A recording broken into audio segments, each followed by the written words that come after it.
pagi, perkenalkan saya Lidwina Martanelli, CGP Angkatan 10 dari SDN 014 Mukmanur Bulan, Kutai Barat. Kali ini saya tidak sendiri, saya ditemani oleh teman saya, yaitu Ibu Siti Maisarah. Beliau ini adalah guru kelas 5 dan juga mengajar di SDN 014 Mukmanur Bulan. Baik, hari ini kita akan melakukan percakapan pra-observasi, Ibu. Selamat pagi, Ibu Sarah. Selamat pagi. Apa kabarnya Ibu hari ini, Bu? Alhamdulillah baik. Hari ini kita akan melakukan percakapan pra-observasi ya, Bu. Sebelum nantinya saya akan mengamati jalannya proses pembelajaran yang akan Ibu lakukan, atau sebelum saya melakukan supervisi kelas di mana Ibu akan menjalankan proses pembelajaran pada hari itu nantinya. Baik, Bu. Sebelumnya saya akan menyampaikan tujuan dari percakapan pra-observasi atau tujuan dari supervisi yang akan saya lakukan. Adapun tujuan yang akan dilakukan dalam supervisi ini adalah untuk mengetahui dan mengevaluasi jalannya proses pembelajaran yang nantinya akan Ibu lakukan.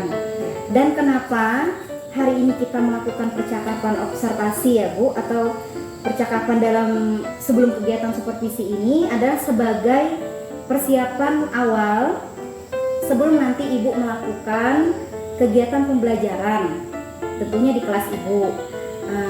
Jadi agar nantinya Ibu bisa lebih siap, lebih percaya diri dalam mempersiapkan apa-apa saja yang akan dilaksanakan sebelum proses observasi, sehingga memberikan pembelajaran yang terbaik nantinya bagi murid-murid Ibu di kelas. Baik, dalam percakapan ini, Bu, ada beberapa pertanyaan yang ingin saya sampaikan ya, Bu ya. Yang pertama berkaitan dengan tujuan pembelajaran yang akan Ibu lakukan nanti. Boleh Ibu ceritakan atau Ibu sampaikan ke saya apa tujuan pembelajaran yang akan Ibu capai dalam proses observasi ini? Berdasarkan rancangan pembelajaran saya yang saya buat, itu ada 3 tujuan. Ada 3 tujuan pembelajaran, yaitu yang pertama itu siswa dapat membuat clipping tentang nilai-nilai Pancasila. Terus yang kedua, siswa bisa berdiskusi dalam kerja kelompok. Dan yang ketiga, siswa bisa menyebutkan nilai-nilai kegiatan sehari-hari dalam lingkungan keluarga itu sesuai dengan nilai-nilai Pancasila. Oke, baik Ibu. Jadi yang saya catat di sini ada 3 tujuan pembelajaran yang akan ingin Ibu capai, Bu ya. Selanjutnya, lalu bagaimana dengan area pengembangan yang akan atau yang ingin Ibu capai atau Ibu lakukan dalam pengamatan atau observasi di kelas nanti? Untuk area pengembangan yang saya ingin capai di sini itu ya pastinya dalam penilaian sikap dan pengetahuan serta keterampilan siswa itu sendiri. Baik, jadi area pengembangan yang akan Ibu kembangkan di sini ada 3, yaitu dalam aspek sikap, pengetahuan maupun keterampilan. Selanjutnya lagi ya, Ibu, saya ingin mendengar lagi nih, bagaimana rancangan pembelajaran yang ingin Ibu terapkan di kelas nantinya. Bisa dijelaskan itu dalam bentuk strategi apa yang mau digunakan, baik itu model maupun metode yang akan Ibu pergunakan dalam pembelajaran di kelas nantinya. Baik, untuk strategi pembelajaran yang saya gunakan ini adalah pembelajaran berdiferensiasi berdasarkan kesiapan belajar siswa yang diintegrasikan dengan pembelajaran sosial atau emosional. Dan model pembelajaran saya ini menggunakan pembelajaran berbasis masalah. Sedangkan untuk metodenya, pembelajaran saya ini menggunakan diskusi kelompok dan penugasan secara praktis. Itu tadi dari strategi, model, dan metodenya sudah Ibu rancang dengan matang nih, Bu ya. Oke, baik. Lalu bagaimana dengan media pembelajaran yang akan Ibu gunakan di dalam kelas nanti? Untuk media pembelajaran, saya menggunakan buku paket, terus poster, juga ada laptop dan LKPD. ternyata Ibu sudah mempersiapkannya dengan sebaik mungkin ya untuk media pembelajarannya nanti. Ini kan sudah merancang SPP, lalu strategi maupun media metode pembelajaran. Nah, untuk pelaksanaannya kapan Ibu akan melaksanakan proses pembelajaran ini nantinya, di hari apa, tanggal berapa, itu bisa Ibu bisa beritahukan saya kapan pelaksanaannya. Saya rencananya ini akan melaksanakannya pada hari Kamis nanti minggu depan di kelas 5 jadi pada jam 4. Baik, nanti Ibu akan melaksanakan pembelajaran ini pada minggu depan di hari Kamis, di hari Senin. Oke. Berarti yang akan Ibu lakukan pelaksanaannya minggu depan di hari Senin di dalam kelas 5 pada jam pertama. Nah, jadi setelah Ibu melakukan observasi atau kegiatan pembelajaran di dalam kelas ini nanti, kita akan melanjutkan dengan percakapan terakhir ya Bu, yaitu percakapan pasca observasi yang nantinya juga akan didampingi oleh pengajar praktik saya. Jadi kita akan melaksanakan setelah pra observasi ini, Ibu melaksanakan observasi dan terakhirnya kita akan melakukan kembali di akhir sesi yaitu percakapan pasca observasi. Sebelum saya akhiri percakapan ini ya Ibu, saya ingin tahu apa yang dari proses diskusi kita, obrolan kita ini, apa yang Ibu dapatkan dari hasil percakapan kita hari ini? Ya, tentunya nih di akhir percakapan ini saya sudah mendapatkan gambaran apa yang harus saya lakukan dalam proses observasi nantinya, khususnya itu mempersiapkan proses pembelajaran di kelas saya. Oke, baik Ibu. Terima kasih saya ucapkan kembali atas waktunya untuk Ibu bersedia berbincang-bincang dalam percakapan pra-observasi ini ya Ibu. Harapan saya Ibu bisa mempersiapkan segala sesuatunya dengan baik, jadi nanti di saat pelaksanaan observasi bisa berjalan lancar. Tentunya kita sampai berjumpa lagi di minggu depan di kegiatan observasi, tentunya di hari Senin depan Ibu ya. Demikian percakapan kita hari ini dalam pra-observasi. Sampai bertemu di kegiatan observasi di minggu depan dan juga dalam percakapan pasca observasi. Terima kasih. Terima kasih Ibu.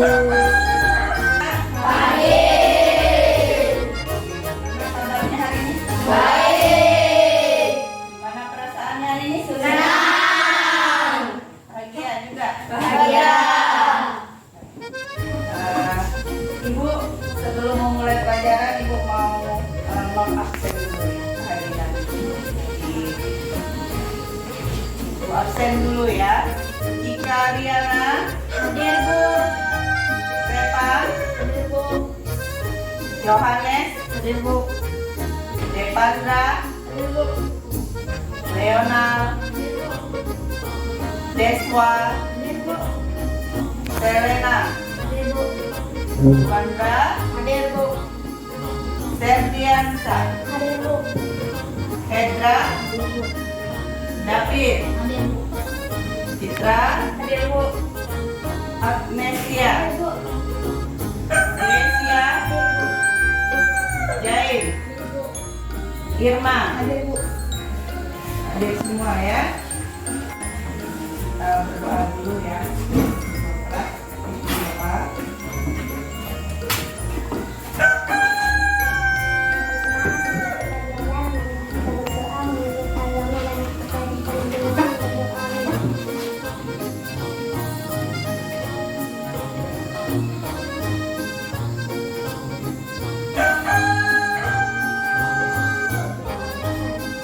Terima kasih Selvi.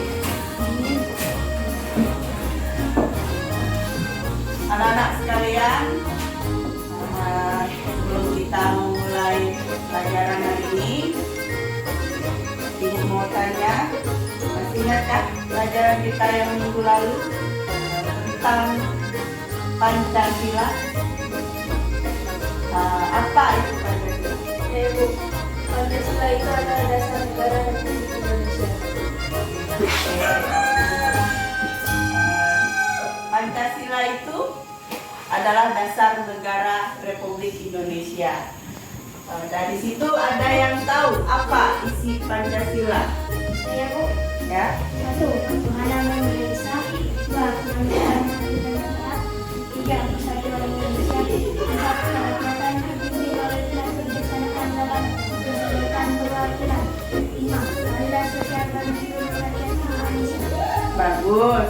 Berarti kalian masih ingat tentang pelajaran kita yang minggu lalu ya, tentang apa itu Pancasila dan apa saja isi yang terkandung dalam Pancasila.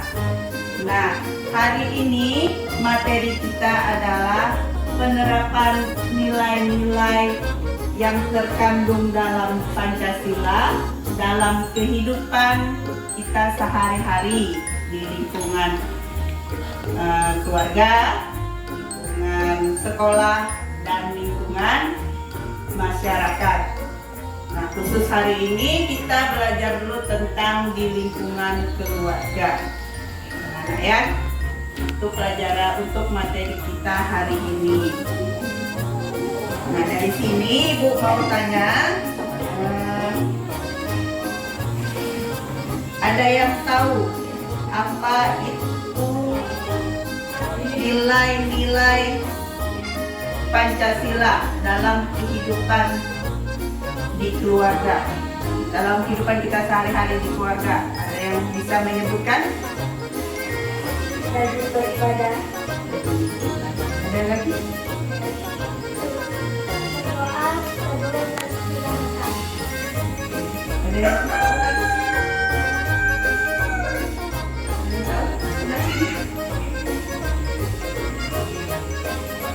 Saya Bu, saling menolong.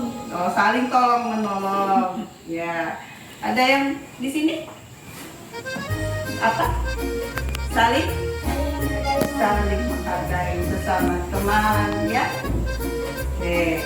Ada sudah ada gambaran ya tentang kehidupan penerapan nilai-nilai Pancasila di kehidupan kita sehari-hari, khususnya di lingkungan keluarga. Nah, tujuan pembelajaran kita hari ini adalah kalian mampu menyebutkan sikap penerapan nilai Pancasila dalam kehidupan keluarga kalian masing-masing. Ya, nah, contohnya di sini Ibu jelaskan ya, dalam sila ke-1 itu ketuhanan yang Maha Esa. Di situ ada contohnya beribadah sesuai dengan agama dan kepercayaannya masing-masing. Nah, itu contoh dari penerapan nilai Pancasila dalam kehidupan keluarga. Itu sila ke-1 ya, sila ketuhanan yang Maha Esa. Terus membina kerukunan antar umat beragama. Ya, itu. Terus tidak memaksa orang lain untuk menganut agama atau kepercayaan kita. Ya. Terus untuk nilai-nilai di sila kedua, nilai-nilai penerapan Pancasila pada sila kedua itu kemanusiaan yang adil dan beradab itu contohnya yaitu saling tolong menolong teman, tetangga, terus orang lain yang terkena musibah, terus memberikan bantuan berupa dana kalau kita ada uang ya, terus pakaian, atau kalau tidak ada kita bisa memberikan tenaga, menyumbangkan tenaga membantu orang yang terkena musibah. Nah, untuk sila yang ketiga yaitu persatuan Indonesia, contohnya adalah kita rela berkorban untuk kepentingan orang lain tanpa kita minta imbalan atau pamrih ya. Jadi kita harus ikhlas menolong orang. Terus kita tidak boleh menyebarkan berita yang membuat orang jadi bermusuhan, gitu ya. Nah, untuk penerapan sila yang keempat yaitu kerakyatan yang dipimpin oleh hikmah, kebijaksanaan dan permusyawaratan perwakilan. Contohnya yaitu mengutamakan musyawarah, ya. Kita harus mengutamakan musyawarah untuk menyelesaikan permasalahan. Terus tidak memaksa kehendak. Jadi dalam bermusyawarah itu tidak ada artinya paksaan. Yang terakhir sila kelima yaitu keadilan sosial bagi seluruh rakyat Indonesia.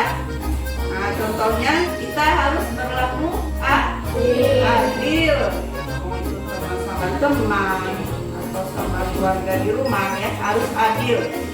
Jangan kita pilih kasih, ya. Nah, terus kita tidak boleh pilih kasih itu sesama teman atau sesama anggota keluarga di rumah. Oke, di sini tadi Bu sudah jelaskan apa itu penerapan nilai-nilai Pancasila dalam kehidupan kita sehari-hari, khususnya di kehidupan kita di keluarga masing-masing, ya.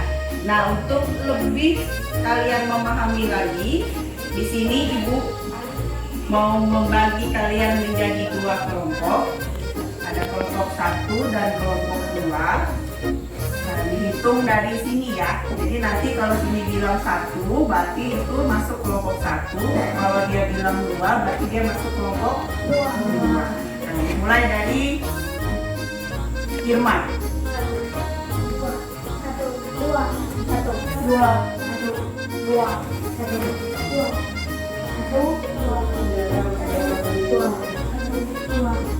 Jadi mana yang masuk kelompok 1 nanti gabung di kelompok 1, dan yang masuk di kelompok mana yang masuk kelompok 2 gabung nanti, ya, di kelompok 2. Kalau begitu kalian bagi kelompoknya, ya.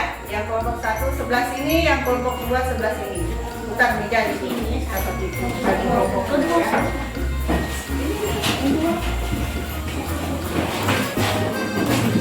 Kemarin. Ya. Anak-anak, perhatikan di sini Ibu ada gambar. Nanti Ibu bagi kelompoknya masing-masing, ya. Nanti kalian pelajari gambar ini. Di sini sudah ada contoh-contoh pengalaman Pancasila di lingkungan keluarga. Jadi kalian pelajari, diskusikan dengan teman-temannya. Di sini juga nanti Ibu bagi lembar LKPD-nya. Ini, ya, contohnya, ya. Nah, ini nanti Ibu di sini Ibu ada juga sudah clothing. Nah, ini nanti kalian bisa tempel di sini, sudah ada semua contoh-contoh sikap penerapan nilai Pancasila itu dari sila ke-1, ke-2, ke-3, ke-4 sampai ke-5. Nanti kalian bisa pilih yang mana masuk sila 1, nanti ditempel di sini, ya, di lembar LKPD-nya. Nah, ini sila ke-1 nanti kita tempel di sini, yang keduanya ada di belakang, ya. Nanti kalian bisa pilih. Di sini ada semua dari 1 sampai 5. Penerapan nilai-nilai Pancasilanya, ya, sesuai silanya nanti kita pilih. Nah, ini bagi itu kelompok 1, ya. Ini nanti kerjakan di kelompok 2, dan ini nanti kelompok 1, ya. Ini nanti didiskusikan dengan teman-temannya apa saja yang masuk di sila 1, 2, 3, 4, 5. Di sini nanti kalian bisa tempel, kalian pilih yang mana sesuai dengan silanya, ya. Sama anak-anak.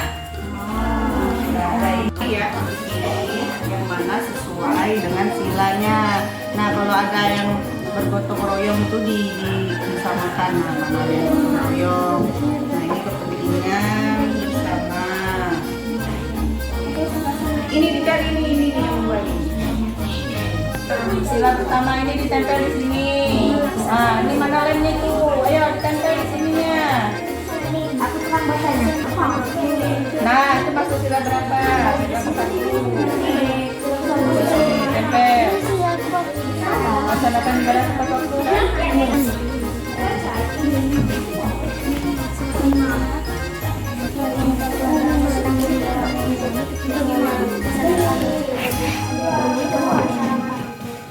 Yang kalian ini ya, kalian kali ini.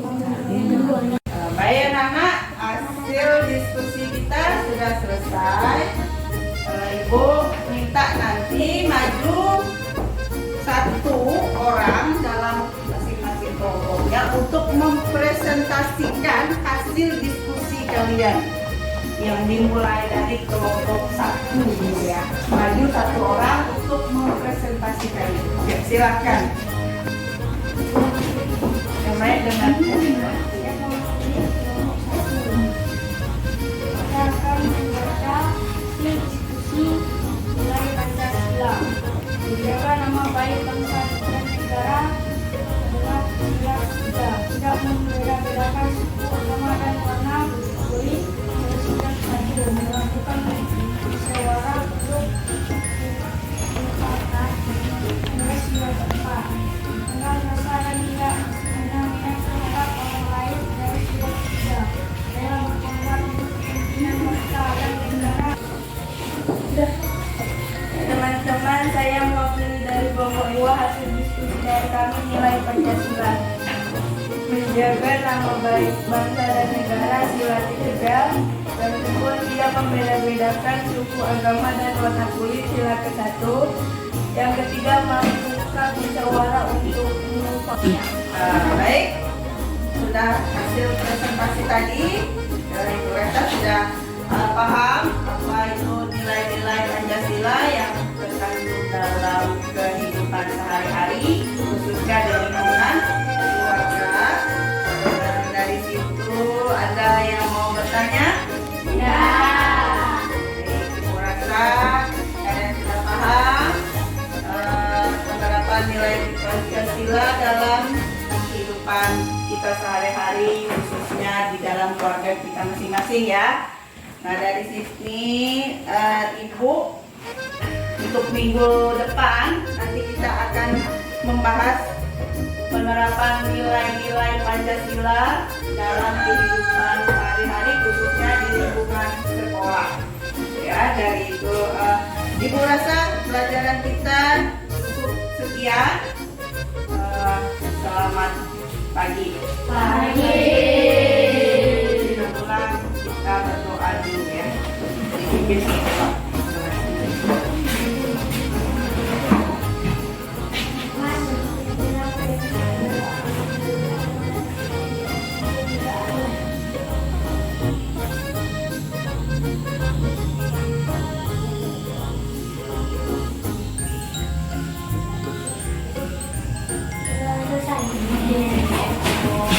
Selamat pagi, kembali kita berjumpa dalam percakapan pasca observasi bersama saya Lidina Martameli, CGP Angkatan 10 dari SDN 014 Mukmanah Bulan. Di sini saya masih bersama rekan saya Ibu Siti Maisarah yang sebagai guru yang telah saya observasi dalam kegiatan supervisi akademik, dan juga di sini ditemani juga bersama Bapak pengajar praktik yaitu Pak Slamet yang juga berperan sebagai pengajar praktik pada pendidikan guru penggerak angkatan 10. Selamat pagi Bapak. Selamat pagi Bu. Dalam percakapan pasca observasi ini ada beberapa pertanyaan terkait dengan yang sudah dilaksanakan atau proses kegiatan observasi yang telah dilakukan Ibu di dalam kelas.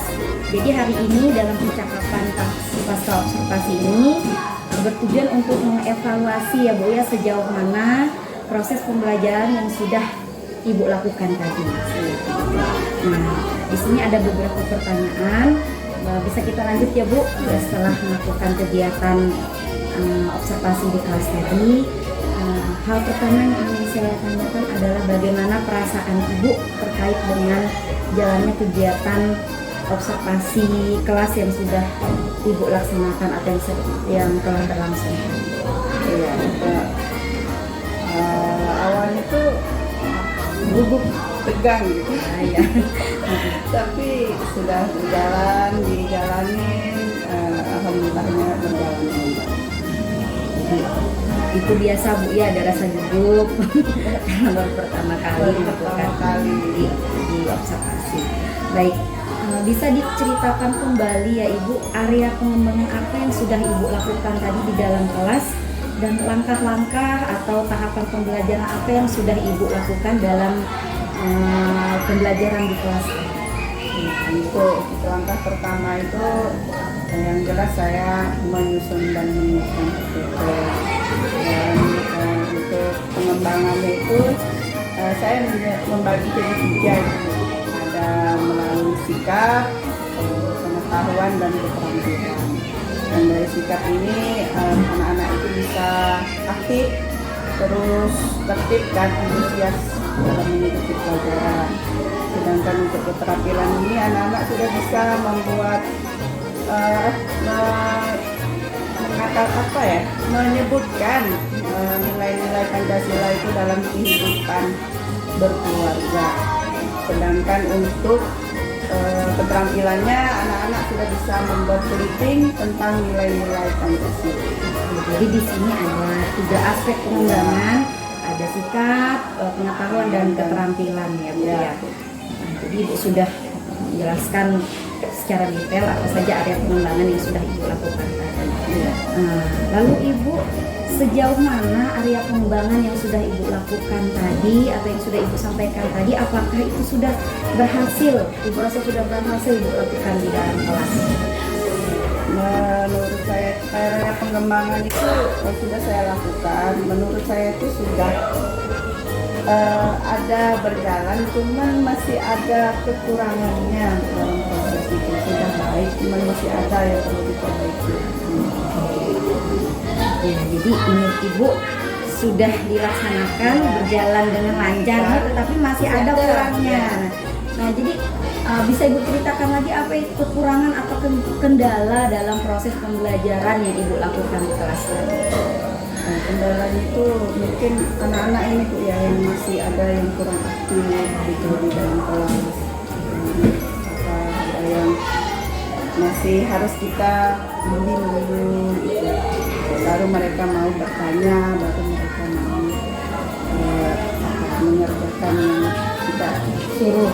Karena mereka masih banyak yang pasif gitu. Gitu ya Bu. Jadi kendala atau kekurangannya di sini adalah siswanya yang masih kurang aktif. Iya. Menurut Ibu, mengapa hal itu bisa terjadi? Mungkin karena kemarin itu Bu ya, pembagian kelompoknya itu jumlah muridnya itu terlalu banyak. Jadi banyak yang diam gitu, kadang merasa yang satu ini sudah ini, yang satunya. Jadi ada yang banyak diam gitu. Mereka merasa ada yang sudah mengerjakan, mungkin terlalu banyak ada pembagian kelompok. Jadi intinya di sini pembagian tugas itu tidak merata dalam kelompok ya Bu. Jadi siswa ada yang merasa dia aktif, ada yang pasif seperti itu. Baik Ibu, selanjutnya rencana ke depan supaya proses pembelajaran bisa berjalan lancar di kelas itu apa yang akan Ibu lakukan? Selanjutnya yang akan saya lakukan ini pemetaan terhadap kebutuhan belajar siswa, supaya nanti itu siswa bisa lebih efektif belajar di dalam kelas.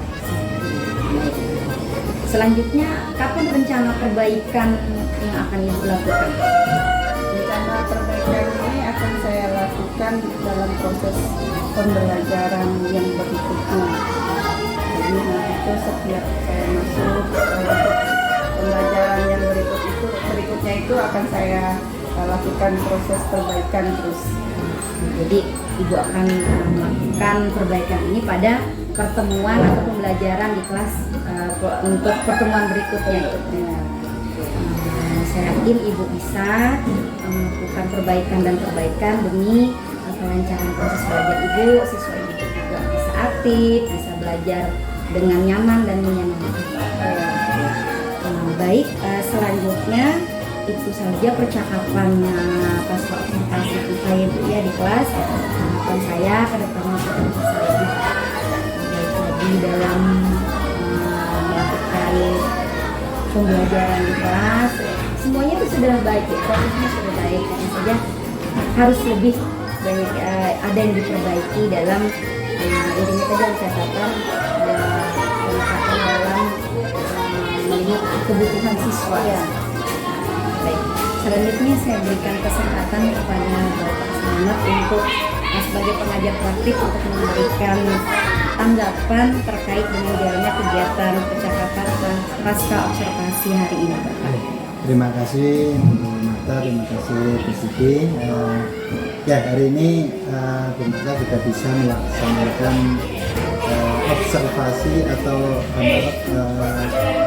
pasca observasi. Jadi percakapan pasca observasi dengan Bu Siti. Yang pertama, Bu Marta sudah melakukan dengan teknik coaching yang bagus.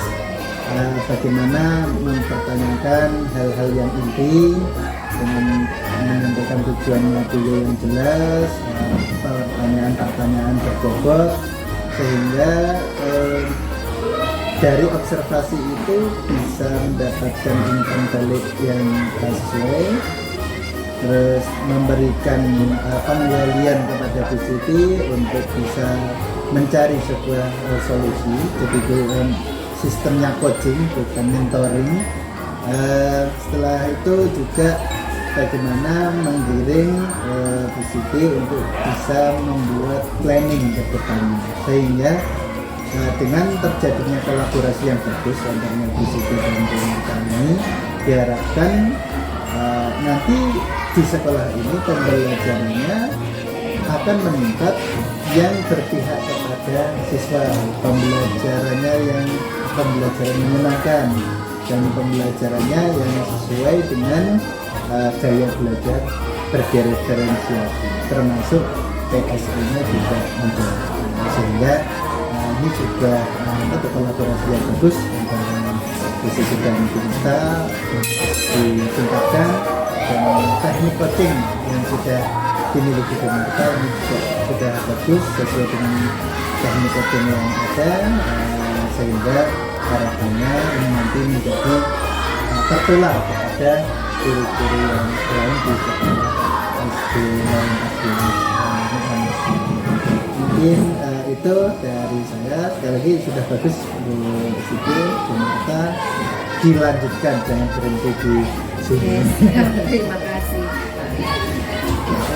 Setelah selesai percakapan pasca observasi hari ini, terima kasih kepada Bapak Selamat selaku pengajar praktik dan juga Ibu Siti Mesara. Terima kasih atas waktu dan kesempatan. Selamat pagi.